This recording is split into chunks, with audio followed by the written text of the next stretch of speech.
What is up, guys? We have the wonderful Ellie Marney. I'm so excited! Yes, author of None Shall Sleep. If you guys remember, we did talk about None Shall Sleep. Probably, when did we? Maybe. Oh gosh, a couple it was months recent. ago? Yeah, it was very recent. It aired recently, Yes. and phenomenal. Yes. Oh my Definitely gosh. our favorite book of 2022. 2022. Yeah. Yes. 100,000%. And we are honored to have her here on the podcast. And she is going to be here to talk a little bit about None Shall Sleep, and then hopefully a little bit about Some Shall Sleep.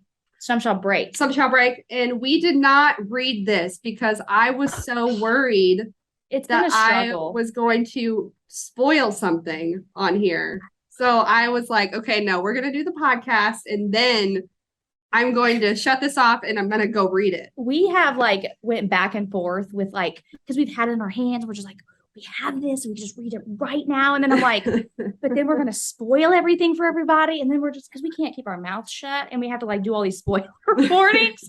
And we're just like, okay, what we're going to do is we're going to go in blind and we're just going to run and fight for it after. So we're so excited. Yes, we're so excited to have her on here. Tell us a little bit about yourself and how you got into writing books and just maybe what you do. Maybe your hobbies, things that you like, anything at all, really. Well, hi Samantha, and hi Bethann. It's really lovely to be here. I know it's 5 p.m. where you are now. Is that right? Yes. And it's 9 o'clock in the morning here. Oh, So hello from Australia. Awesome.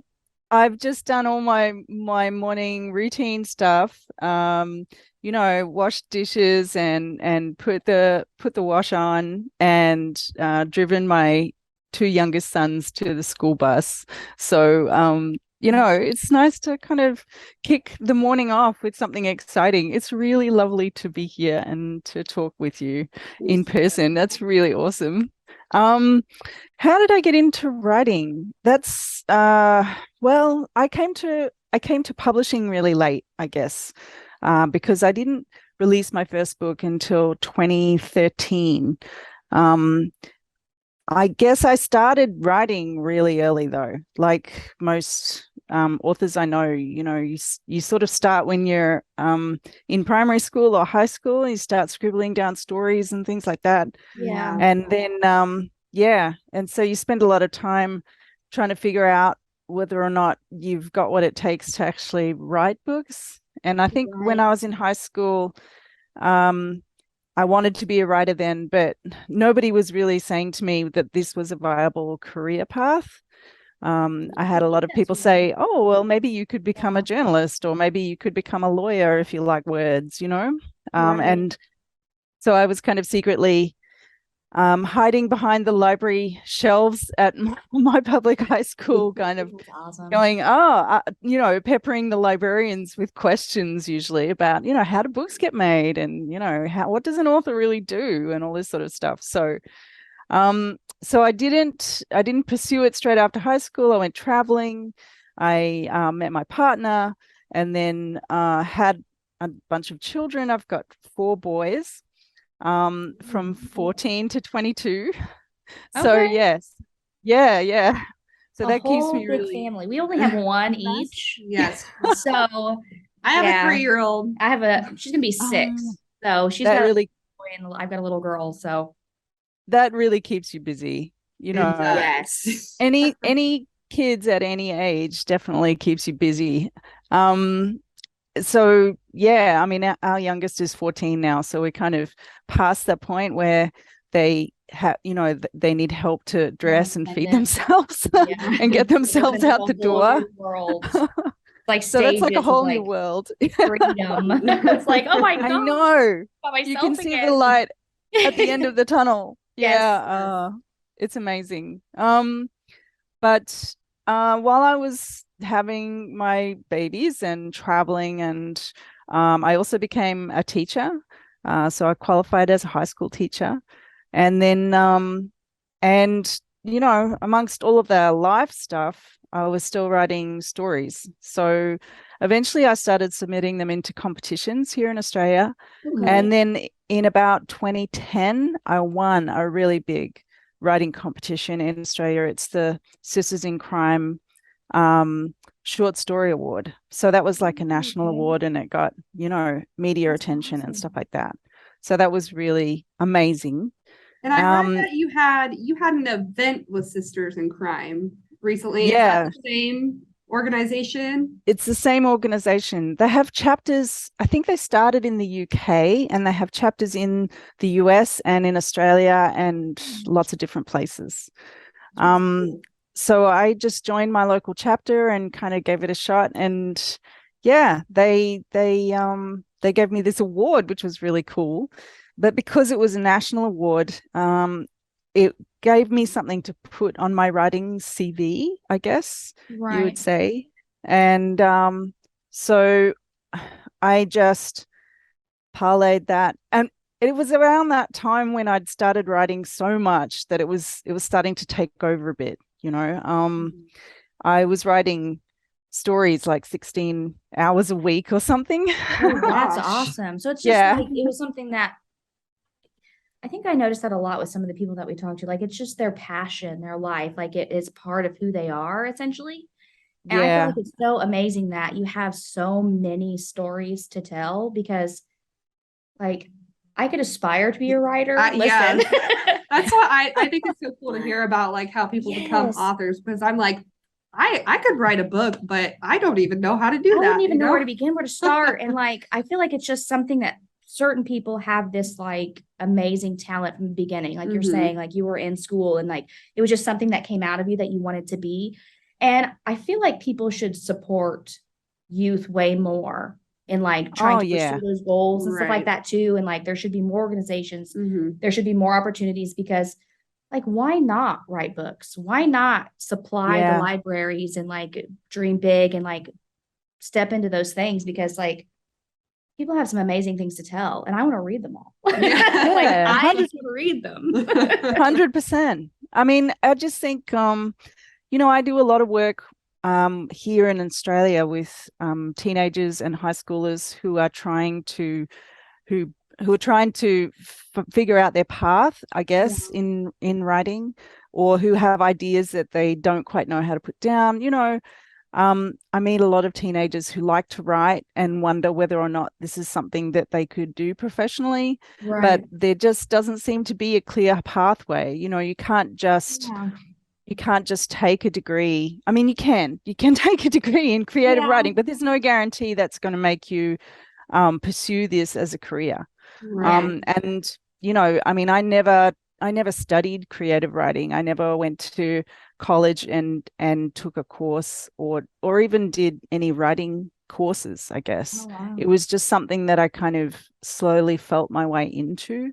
And when I would finish teaching, I'd come home and put everybody to bed, and then I would sit down and do some work, or get up really early in the morning and write things down, jot down ideas for stories. I don't know. It's kind of like one of those things, particularly if you're a mum, and you don't have any time for yourself in the course of the normal day. It's just work and parenting and, making dinner and keeping up to date with the washing, the laundry. Never gets done. And then having the, even an hour to myself to sit down and jot down a story, that just felt really great. It felt really important. It was a real lifeline, I think, when my children were small. So I sort of always encourage teenagers to keep at it if that's what they're interested in, because no one really encouraged me, but I eventually found my way to it in the end. So I was nearly 40 before my first book was published. It was around the time that I'd won this big award, and my youngest son was about to go to school, and I thought, well, either I have to I'm going to have to go out and get work. Alternatively, I could finish this long story that seems to be turning into a book and try and sell it. So I was like, well, I'd really rather write the book. I don't blame you. Yeah, so I finished writing my first book, which is called Every Breath, and that was published in Australia in 2013. It's funny, it's very strange because I'm considered a debut author in the States, but I've already published 8 books here in Australia before None Shall Sleep was released. Yeah. I Yeah. guess I didn't realize that that was the case for the US. And you said so the debut for the US is None Shall Sleep? Is None Shall Oh, Sleep, yeah. really? Yeah. Okay, because So I've heard of your other books and things too.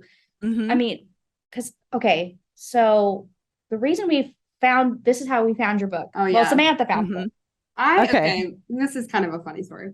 I went into, because I'm a huge book reader and book buyer. It's an issue. I buy books all the time. We So- support the Mhm. issue. I mean, it's fine. Yes. I went in, Always. I was on vacation and I was on a beach and I was like, I'm gonna go in here and I'm gonna find like just a cute beach read. And so I'm in Barnes and Noble and I'm like, what's this? And I see his cover of like a butcher knife with blood. And I was like, But the most perfect. aesthetically pleasing cover. It is a Yeah. stunning cover.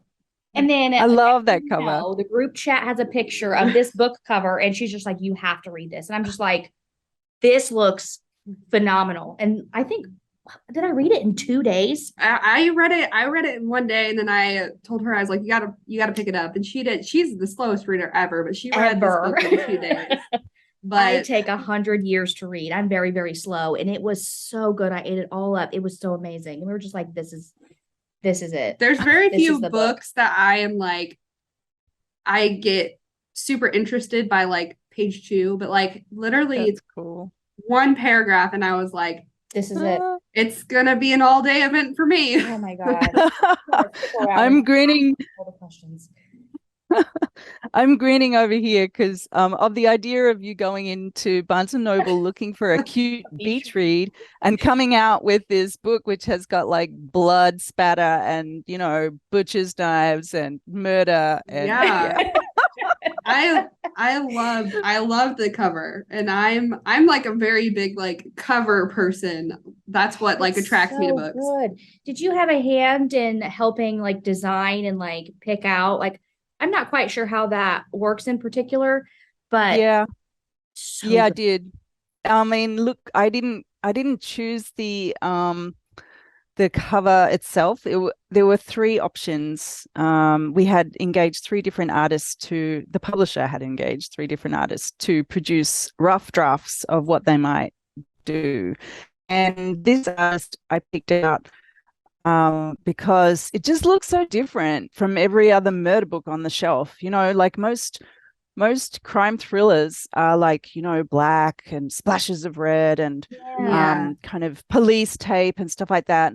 And then the artist who produced the brief had this boppy kind of bright blue pastel-y 80s style color background and this really stylized image of the knife with the blood spatter. And I was just like, yeah, that is not going to look like anything else on the shelf. It really popped out, It does. Yes, And then it does. Yeah.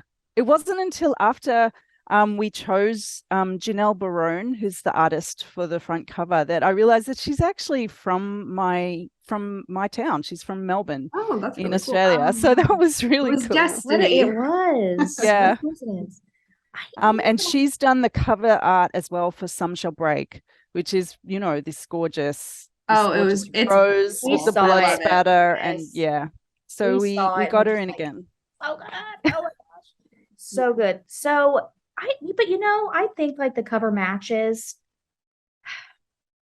I don't know if this is a stretch, but like for me, Simon in the book. Yeah. It really does it matches his like vibe. It like goes so well with who he is as a character and a person. Yeah, He's like this I agree. Serial killer guy that's just so chill in his cell. Like, almost so suave and debonair and like so he's like, how they say like a jack of all trades or somebody who just is like everything in one go. Like he is just like, I don't know how to explain it. Like he looks good. He carries himself well. And like in the worst possible scenario, he's just like the king of the campus, like walking around, has total control of the situation. I feel like as a I guess he's a villain. But I don't want to call him that. You don't want him to be the villain. We don't want him to be the villain, but like the way that like you get into his mind and like the way that everything like works out is just like he's so interesting and intriguing as a person. Yeah. And it really does match like the aesthetic of the book as a whole. So it just goes so well together because like when you peek in, like it's so complex. Like he was one of my favorite characters. He's definitely seems to be a fan favorite. You know, he's somebody that everybody keeps talking about when I'm, you know, I know you're not supposed to when you're an author check on Goodreads, but I do sometimes look at reviews and everyone's like, oh, Simon. And it's like, hang on, guys, I wrote this character to be a serial killer. Yeah, it's like it's supposed like to like the serial killer. I was going to ask, how does that make you feel? Like, I mean, honestly, I'm not surprised because look, he's really compelling character to write on the page. You know, he's incredibly fun to write. So if I'm getting that feeling from him as I'm writing, which is that this is a guy that you kind of hanging on every word. You can't look away. He's got that real like I agree with you. I think the cover matches Simon very well. He's got that very 80s, early 80s Duran Duran cool. I always kind of picture Simon Le Bon in those, you know, white shirts with the open collars and, you know, yes. on a yacht in the Bahamas or something. I don't know. This is very Simon. Yes. Yes. Plus he's also the smartest person in the room at any time. You know, Absolutely. He's always 10 steps ahead of everybody else. So that makes him quite hard to write because it's hard writing smart people when, you know, I mean, I'm not, he's like 98 percentile for, you know, IQ or something, and I'm not that. Smart, he's like, you better stay at least 2 feet away from the cell because he's gonna find some way to murder you. And that's 100%. The flaw, though. He's scary smart, and it's like he's so smart that it's like terrifying because like any facial expression, any movement, anything is a tell. Like it just gives him information that he needs to be able to manipulate, control you, like to get in. But then at the same time, he's so like deceivingly sweet, and simple. You're like, how can this guy be a killer? He's so, and you made him like to me in my mind good looking too. So you're just like, who is this person? Yeah. And then like you get to the end, and these are spoilers. So if you guys haven't read this, you might want to pause and read it. But like at the end scenes when he's like going after this guy, and you're just like reading on every single word, you're just like ripping your face off as like this is happening. So cool. And you're just like you're rooting for Simon the entire time because you're just and then like, you're just like, wait, push back. What am I doing? Like you made us like cling on to this person. You're just like, yes, and you're just like, who am I cheering for? Like, what is happening? It's so good. I have never read a character written like him ever, and we have read a lot of like crime thriller. Like that's mainly what we read on the podcast, and he is 1,000% unique, and I think that's why we love him so much because it's just like. And since we're talking about None Shall Sleep, could you give us like a little brief description of the book? Okay, so None Shall Sleep is I was just thinking that I was thinking I hope readers understand what this book is about.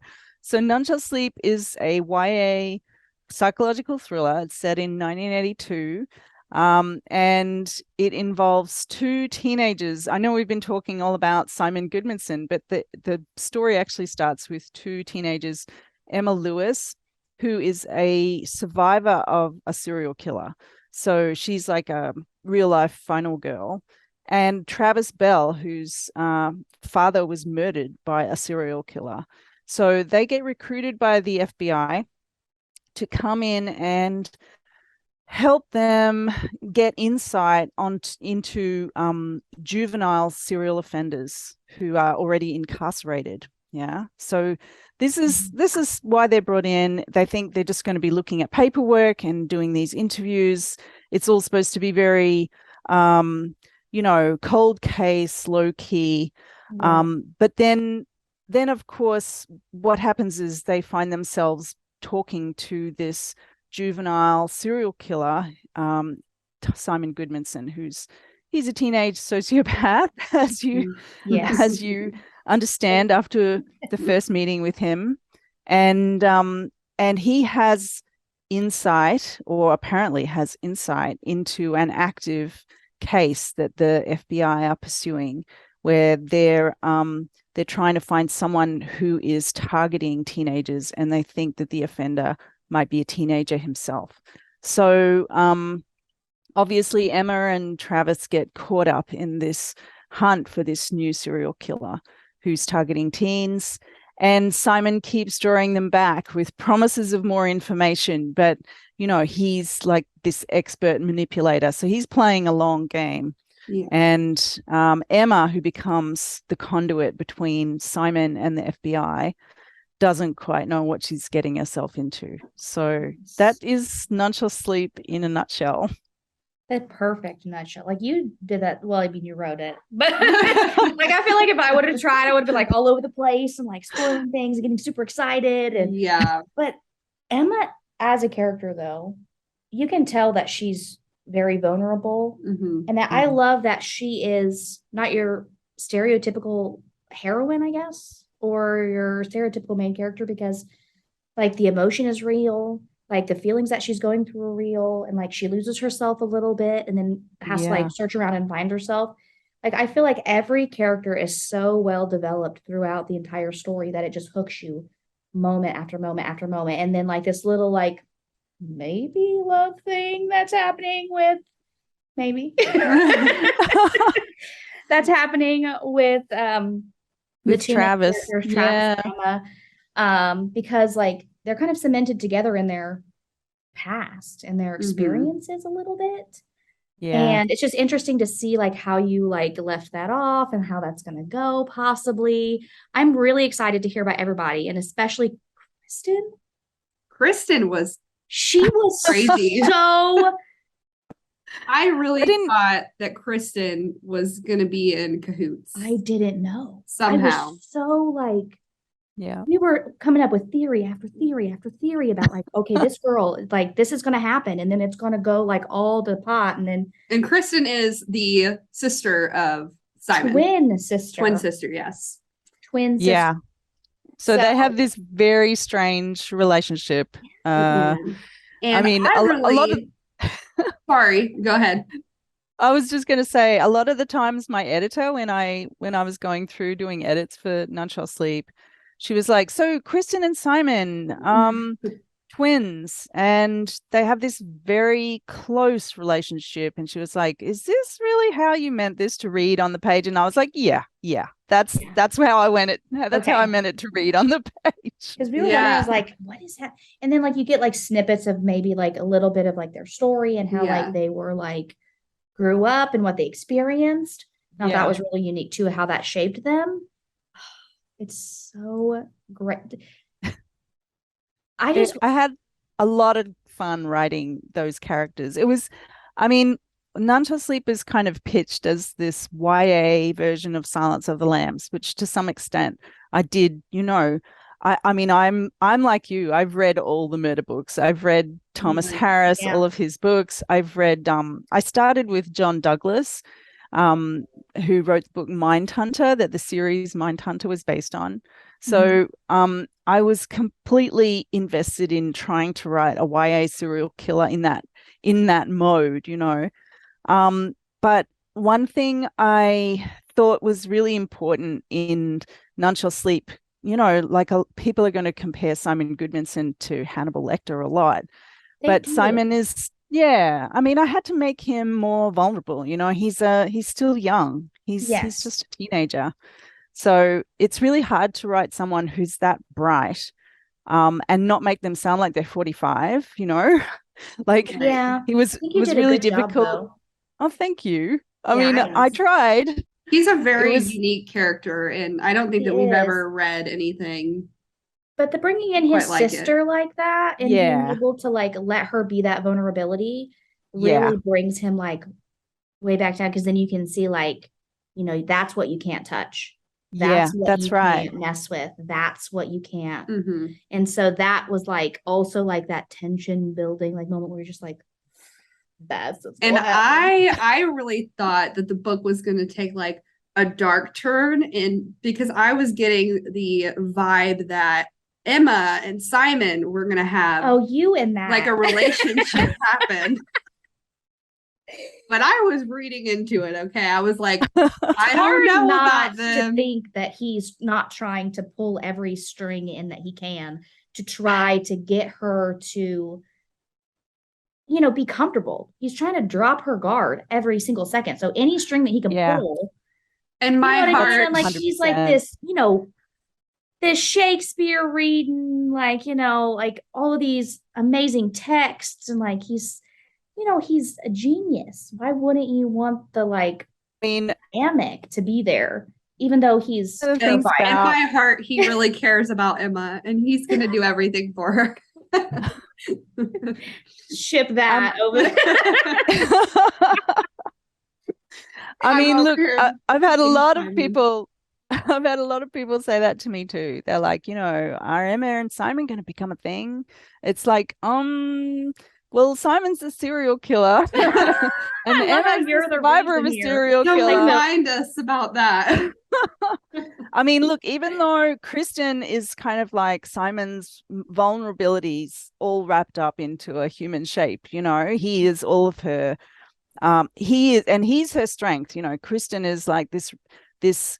She's always worried about being too kind of weak or amorphous. You know, she's got this weird kind of coping mechanism, I guess, where she's very good mimic. She kind of reflects back what is going on in the you know, the emotional temperature of the room at any moment. So she has this very weird changeable kind of personality, and that's you know, it's a defensive mechanism for her because she's grown up with a sociopath. But yeah, the idea that Emma and Simon might end up together, I guess that's something. I mean, I have long-term plans for what happens in the course of this series.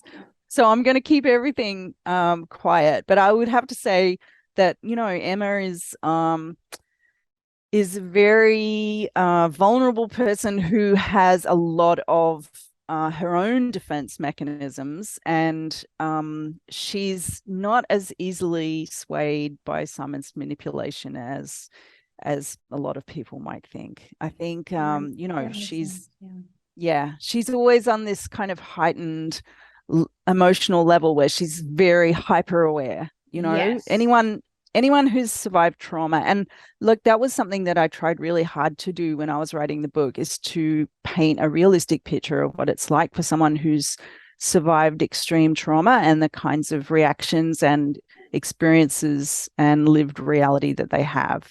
So, you know, Emma has this hypersensitivity. She's hyper alert.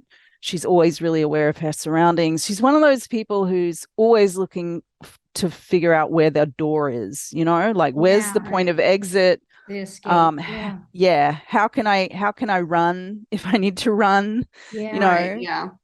So she's very aware of the fact that Simon is manipulative. And I think you were saying something about how, you know, every expression, every gesture when she's with him is something that he picks up on, and she's very alert to that. And that was another thing when we were writing the book, and my editor was saying, do you think she should have more facial expressions here? And I'm like, she would absolutely not want to have any facial expressions at all. You would just want to be a completely blank wall. You know, she doesn't want to give him anything that he can use, because every little thing that she lets slip, he's going to use for his own purposes. So really, he was a very challenging character to write. It's hard to get into that mindset, like so manipulative of people that, you know, you don't really think of them as people. You just sort of think of them as chess pieces on a board. And that's kind of how Simon thinks, you know. He's not really thinking about people's humanity He's impressively sneaky. He is. How did you prepare for that? Yeah. Like, what is there anything that like the research that you had to have done possibly, and like everything to be able to know how to model him as a character?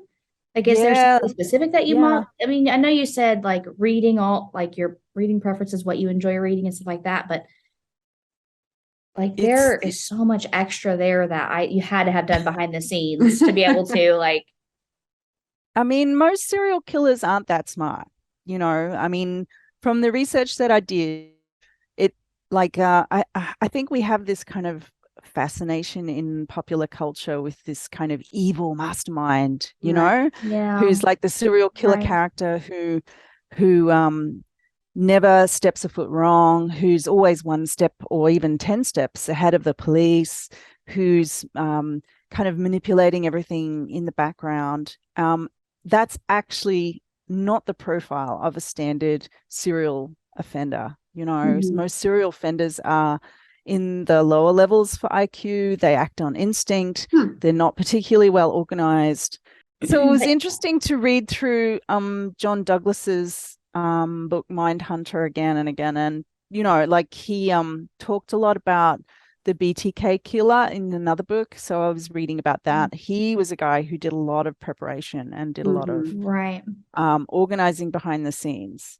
So I tried to kind of mash up, I guess, a whole lot of more successful serial offenders, what made them successful, along with popular characters like Hannibal Lecter, to sort of see if I could get this amalgam of all of these weird characteristics that makes somebody, you know, both do this thing and also not get caught. Yeah. But, you know, I mean, Simon, even though Simon talks a good game, I mean, he's behind bars when the story begins. So nobody's infallible. True. Yeah. And I think one of my favorite scenes with Simon is like the very last scene where it's him, Emma, Kristen, and then the killer. And I think at one point, like, correct me if I'm wrong, but is he just hanging from like the bars, like upside down? That was like my favorite because I just like the mental picture. So chill in those moments. I'm just like, I'm just gonna monkey down from here and just and that's all she wrote. It was such a good like build up too, to see like his like you're going from this panic, all these emotions between the killer and then Emma, and then it's like really, really sped up over here. And then when it gets to him, he's just like, so what's for lunch? Like, and you're just like, I'm watching you, Simon. Like, what are you doing over there?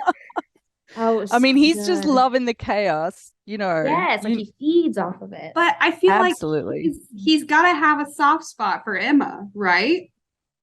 I think I'm not going to say anything. I'm not going to say anything. Anything I say is going to give it away. I mean, look, so many fandoms. It's really interesting to see how many people are responding to him as a character. There's something, like I said, I think there's something in the popular culture zeitgeist about these terrible, terrible guys. Yeah. It's so true. Everyone's like, yeah, I don't know where it comes from. I think part of it is like, oh, we admire someone who's Machiavellian. You know, we kind of think we kind of associate that with successfulness or attractiveness or something like that. Right. I mean, Simon's kind of the full package. You know, he's young, he's attractive, and he's Machiavellian. That kind of ruthlessness, there's something about it that we find really attractive in popular culture. It's interesting when when he re-emerges again in Some Shall Break, it was really me to sort of see Emma's reaction, because she's like, she really doesn't really get the appeal of him. She's always really stressed out and tense when she's talking with him. Yeah. So because she knows what he is. Right. So, you know, it was interesting to put them back together in the same space and have them conversing again in Some Shall Break. That was a lot of fun. And it was also kind of like an opportunity for Emma to almost kind of go, oh yeah, Simon, I know what you're like. Here goes Simon with his tricks again. So she was definitely at an advantage in Some Shall Break, because she steps in already knowing what to anticipate with him. I think part of the fear of None Shall Sleep was when she first met him, and she was like, it was so overwhelming being around someone who's such a intimidating predator, you know? But yeah, so in Some Shall Break, she's kind of like, oh yeah, okay, Simon, you're up to your tricks again. I get you now. But that also gives her kind of superficial confidence that maybe she shouldn't have. I'm so excited to read it. I have so many theories. So many theories. I have a question real quick. Were you planning on writing Some Shall Break? Like, I mean, was that the grand plan? Okay. Yeah, totally was. It was, I mean, look, when I first started writing None Shall Sleep, I was thinking of it as a one shot. But then I got as I got closer to finishing the book, I thought, oh, it would be ideal to pursue these characters further, because they're just so great to write, you know. They're so much fun to write. Emma's great to write. She's like just big exposed bruise walking around, you know, and writing someone like that who's hyper aware and who's living with that much stress is actually really makes her an interesting character. It's great writing Travers as her foil, because he's like this FBI trainee law enforcement guy, but he's, you know, so you would sort of think, oh yeah, he's this real, you know, kind of macho guy, but he's like the anti-macho. You know? He's like really emotionally receptive. So he's, because of the way he grew up, and because of the death of his dad, he's kind of like a bit of an emotional barometer too, you know. So he reads Emma really well and responds in a way that I guess maybe a lot of more toughened, hardened law enforcement guys probably wouldn't. And also, I guess, because Travis is young, so he's still inexperienced. And then writing Kristen and Simon together, I was like, I have to get these characters get together again in this story, because we're so glad. And you know, a lot of people asked about Emma's backstory after None Shall Sleep was released. They wanted to know more about what had happened to her and how she became the character that she is in None Shall Sleep. So I thought it would be really, really great to explore that as well. I'm so excited for that. Yeah. You get like little like sprinkles throughout, and it's so interesting. And you're always wondering what happened to Emma. Make her to be the person that she is now, and to explore all of that, because that's quite the feat to go through something like that and then be thrust into a situation where that's what you kind of live with all the time and who you deal with all the time.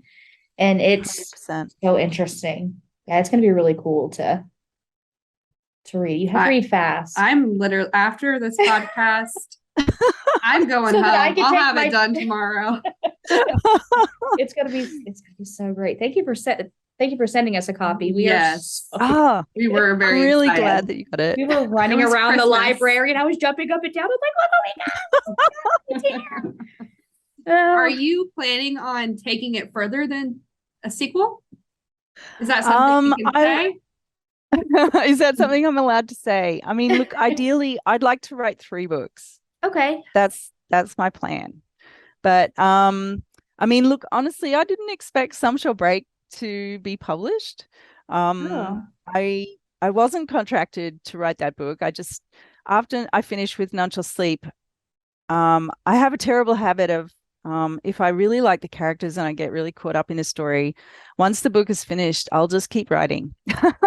And I'll be like, oh, okay, so I'm just going to keep writing in this world because I'm having so much fun. Yeah. And then, so I was already halfway through Some Shall Break by the time None Shall Sleep was published. And that's cool. Yeah. Oh my gosh, how could you keep it secret so long?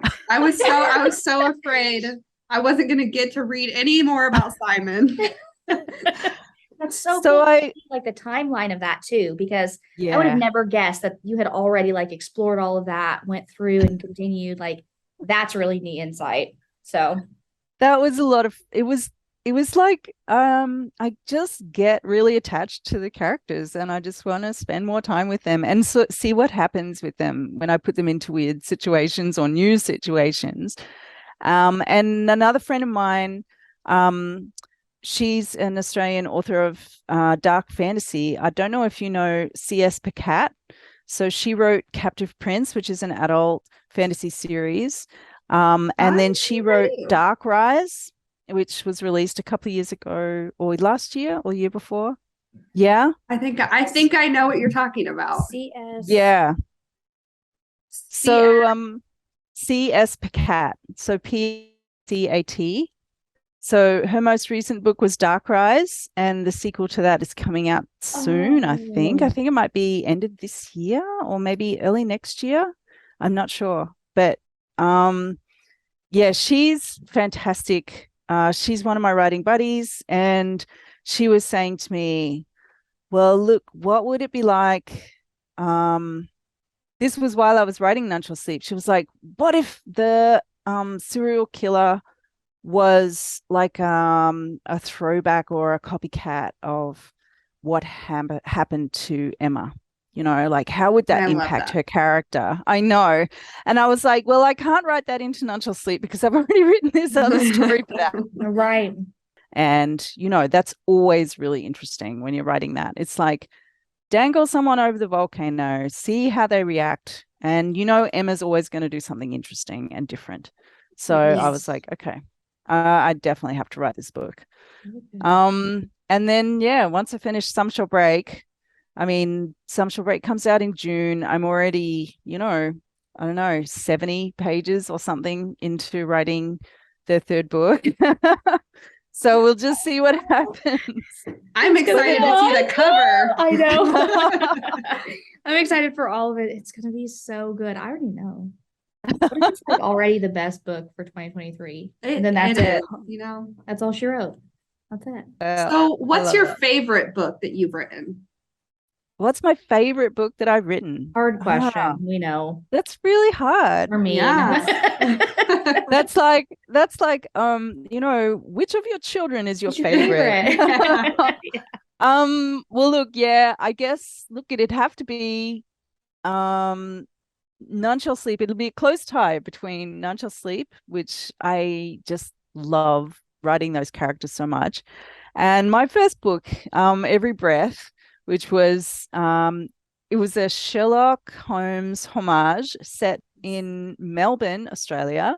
So it would be like the idea was that there was these two teenage characters in working class families who live in the north of Melbourne, and one of them is this young guy who's 17 and he's a bit of a forensic genius, and they get caught up in a murder mystery. So yeah, that was a lot of fun to write. I really liked that book. I've read the first one.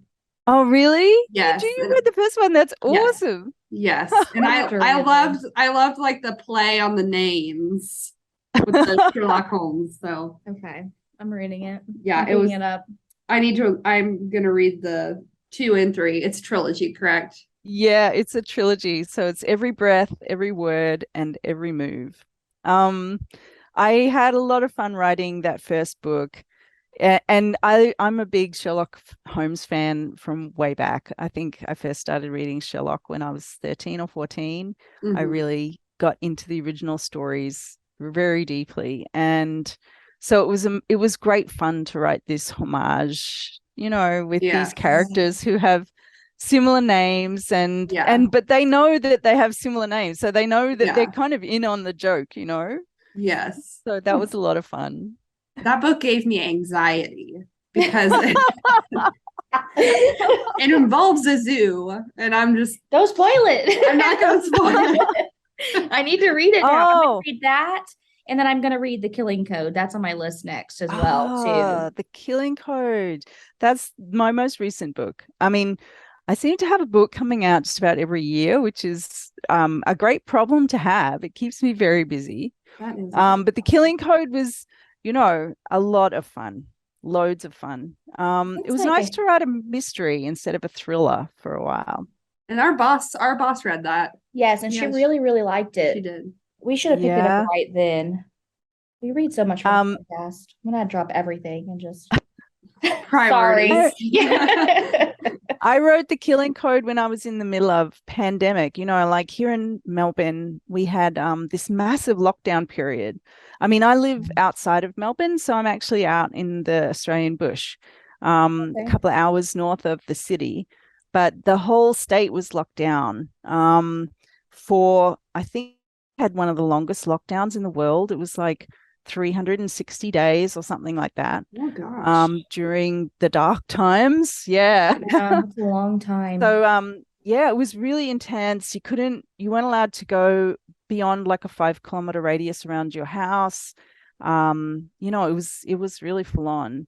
And I had 2 sons living in the city, so I couldn't even go down and see them and check on them, make sure they were okay. We were just kind of reaching out to each other on Zoom and on phone and stuff like that. And all of my writing buddies are all in Melbourne. So, usually we would get together or we would go on retreat and do writing together or something like that. And, so for this really long period of time, we were just unable to see each other except on Zoom. So it was great to write The Killing Code, to kind of have a bit of a break from that. I could throw myself into 1943, Washington, D.C., girl code breakers. That was really nice. That's awesome. And to have this cast of like this all-girl cast of women who kind of look after each other and they help each other out and just support each other. I think that probably came out in the book, this idea of the power of friendship and women's friendship kind of being really essential. And that was probably, a way of honoring all the women writers that I couldn't connect with. Yeah, I was about to say separated from each other. Yeah, because you guys had to. Oh my gosh, that was what. It feels like it was just yesterday that all that stuff happened, honestly. I can't believe it's already been 3 years. Yeah. It still is so like such a big part of our history and stuff already, and it's influenced so many different people. Yeah. I'm kind of surprised there haven't been more like COVID books, maybe it's too soon. I don't remember who the author was, but I did read one. Oh, I think it was the author that we had on our podcast last time. It was kind of a COVID pandemic book, correct? But she wrote that the year before, anticipating a global lockdown. She predicted COVID, pretty much. No way. She did. Yeah. And she was just like, everybody thinks I wrote this and like took the idea from COVID and did this. She said, but this was already being like published and everything like that and in the works and already complete way before COVID had happened. And like in the book, it's about this girl who's in the hospital and like all of a sudden this virus breaks out and then the whole world's shut down and she's running to the store to buy hand sanitizer and gloves and like packing her bag and like on this great chase and stuff like that. And it's not like it's an apocalyptic book, that book was called. But it is that was amazing. Because we asked her, like, so was that your big influence? She just kind of laughed and she was just like, no. Like everybody says, she's like, it was done long before I ever did that. And I was just like, you have like completely foretold. Yeah, 100%. She's got Cassandra-like powers. Oh my God. It was That's incredible. A crazy parallel. And especially like some of the scenes in there, like I said, the buying of all the hand sanitizer and everything. So is it called Deadly Lockdown? Yeah, her name was Misty Zog. She was like a up and coming author.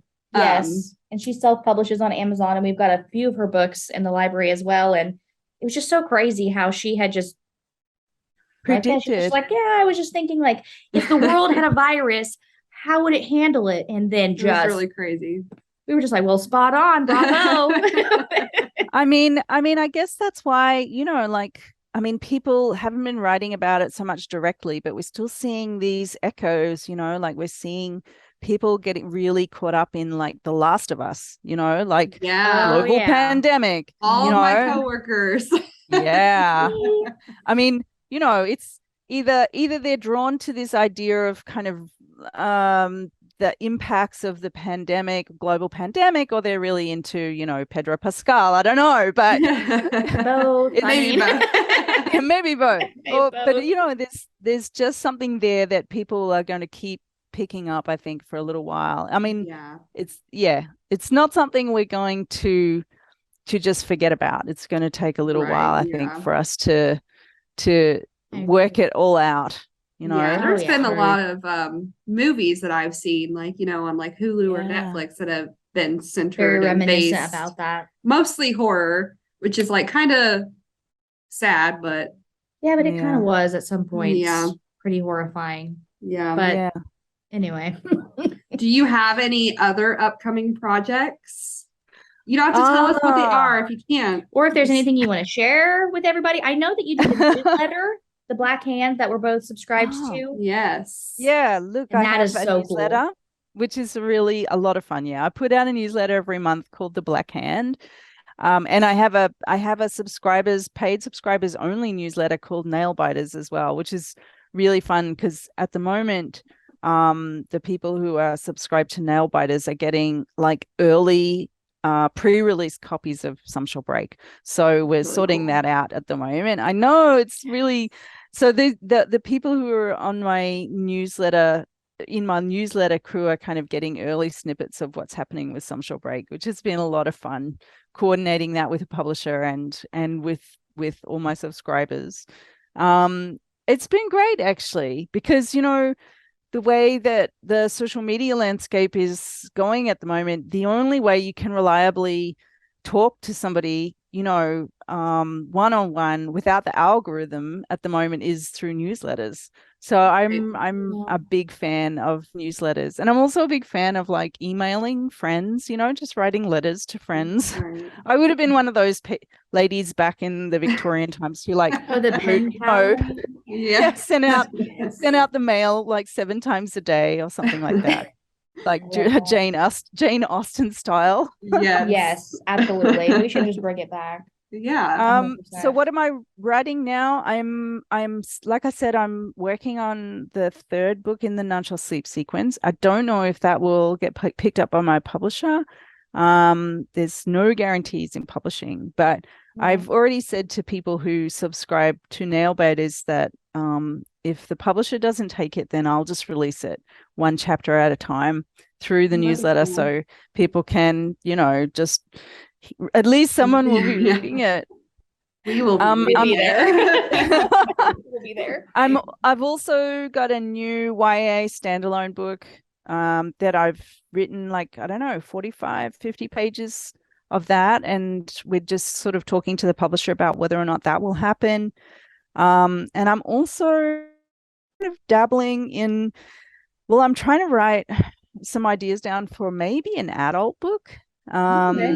Which I haven't done before. So I'm finding it quite challenging, even though it shouldn't be any different, but I am weirdly finding it a bit. I think it's just mental. I have this, it's kind of intimidating, the idea of writing for adult audiences, even though I think a lot of adults are actually picking up my YA books as well. Yeah. So I'm not sure why I'm nervous. Guilty.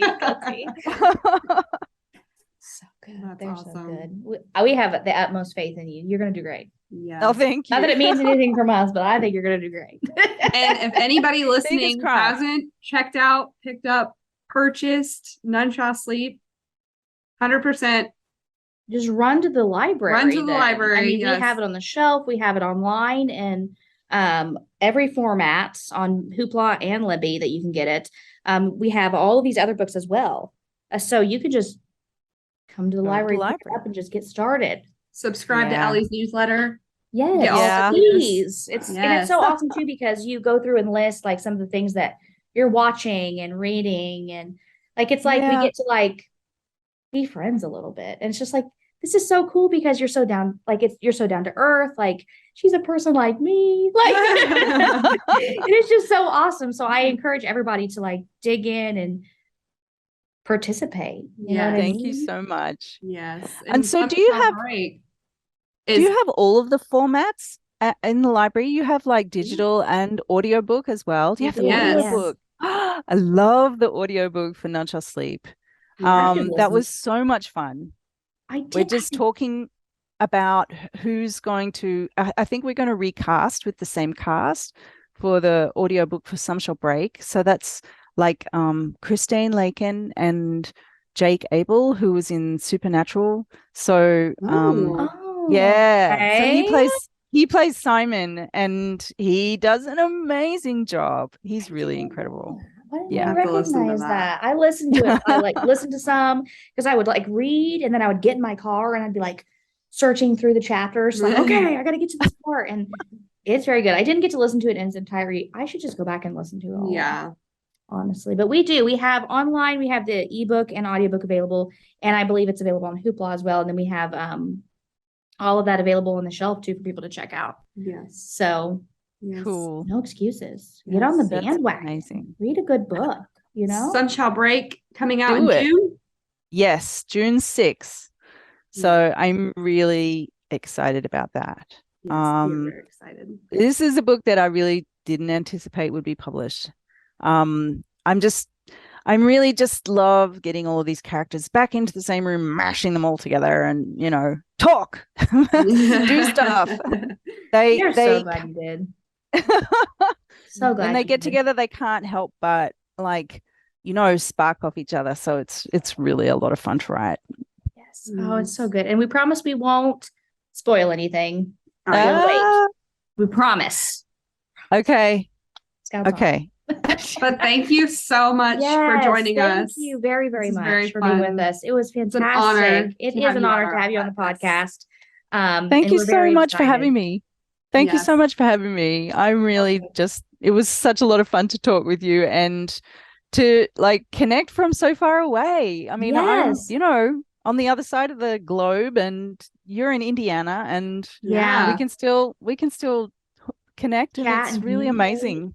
I love it. Technology is awesome. I love that. Amazing. It's perfection. No. All right, guys. Well, unfortunately, we have to wrap it up. Thank you again to Ellie.